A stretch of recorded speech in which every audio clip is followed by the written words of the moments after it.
Assalamualaikum, grade 5th. Hope you all are fine. It's your online class time.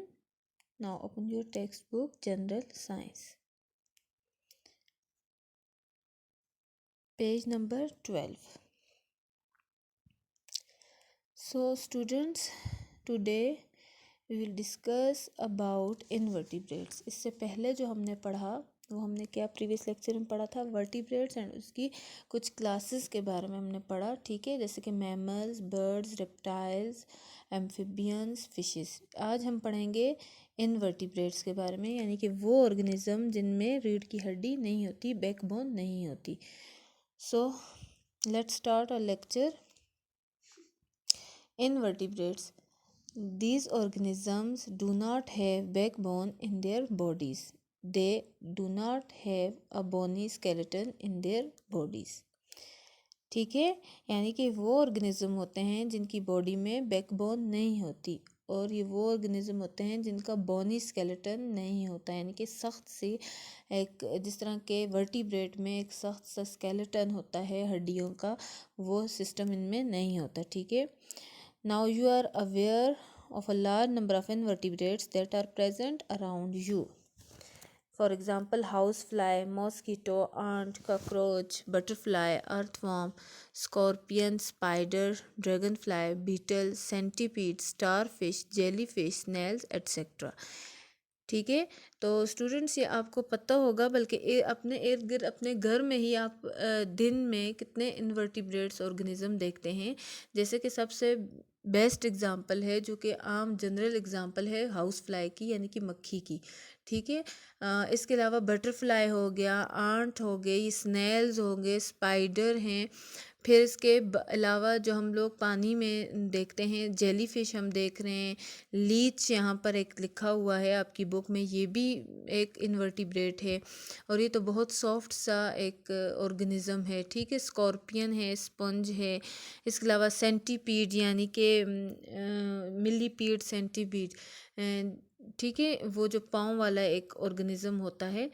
ठीक है, beetle वगैरह, dragon fly, ये सारे के सारे क्या हैं, इनवर्टिब्रेट है। अब इनवर्टिब्रेट को भी फर्दर क्लासेस में डिवाइड किया गया है, जैसे कि हमने वर्टिब्रेट में पढ़ा था कि वर्टिब्रेट को क्या किया गया है, क्लासेस में 5 क्लास में डिवाइड किए। तो इनवर्टिब्रेट को सब ग्रुप्स में डिवाइड किए गए हैं, और वो कौन से ग्रुप हैं, 2 मेजर ग्रुप है। तो आइए देखते हैं कौन से 2 मेजर ग्रुप है। सबसे पहला है इंसेक्ट्स एंड दूसरा है वॉर्म्स। इंसेक्ट्स पढ़ते हैं। The largest subgroup of invertebrates is insect. Insects have 3 pairs of legs.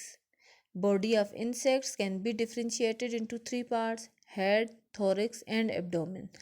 Generally, insects have 2 antennas on their head. Antennae are sense organs of insect. तो students, insect के बारे में हमने पढ़ा कि सबसे पहली बात हमने ये देखी कि इंसेक्ट्स क्या है, सबसे लार्जेस्ट ग्रुप है हमारे पास इनवर्टिब्रेट का। इनवर्टिब्रेट को अगर हम डिवाइड करें तो सबसे बड़ा ग्रुप कौन सा आता है, इंसेक्ट्स का आता है। अपने इर्द गिर्द भी आप काफ़ी दिन में इंसेक्ट्स देख रहे होते हैं। इंसेक्ट्स के जो होते हैं, कह रहे हैं 3 पेयर्स ऑफ लेग होते हैं। तो ये आप देखें कि ये आपको एक पेयर नज़र आ गया। पेयर का मतलब होता है यानी कि जोड़ा।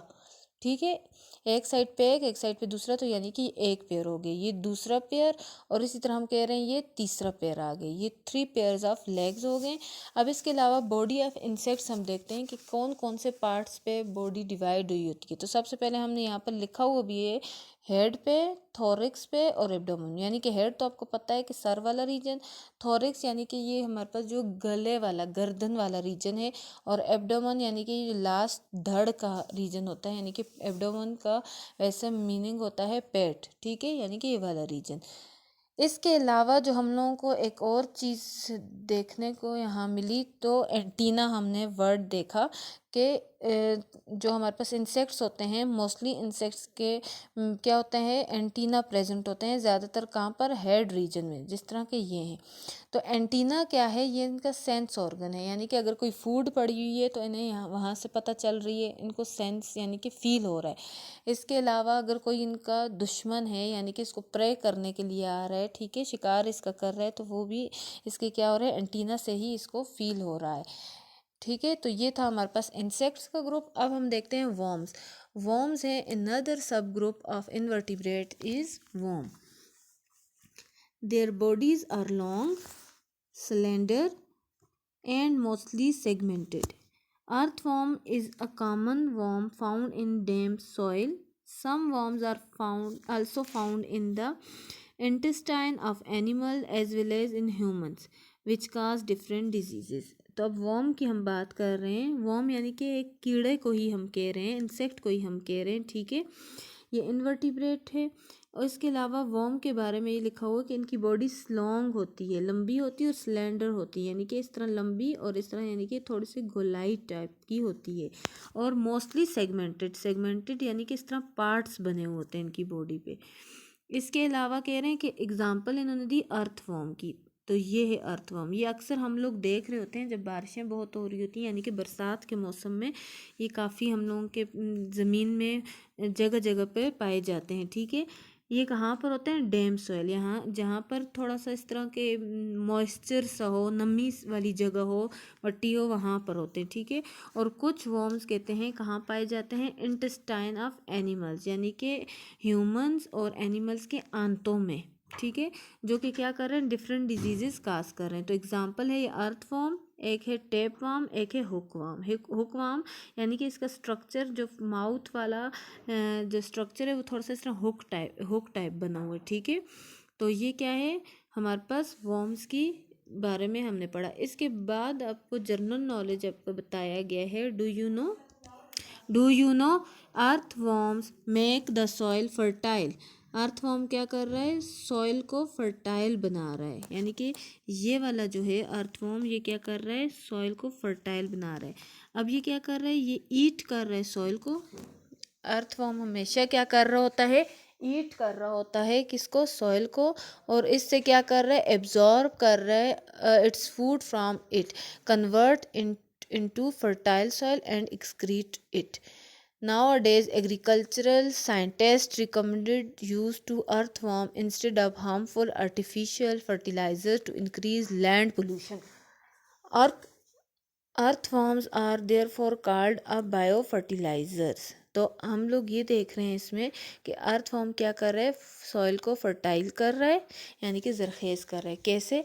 ये ईट कर रहा है, यानी सॉइल को ईट कर रहा है और एब्जॉर्ब कर रहा है इट्स फूड फ्रॉम इट, यानी कि अपनी फूड उससे क्या कर रहा है? एब्जॉर्ब कर रहा है।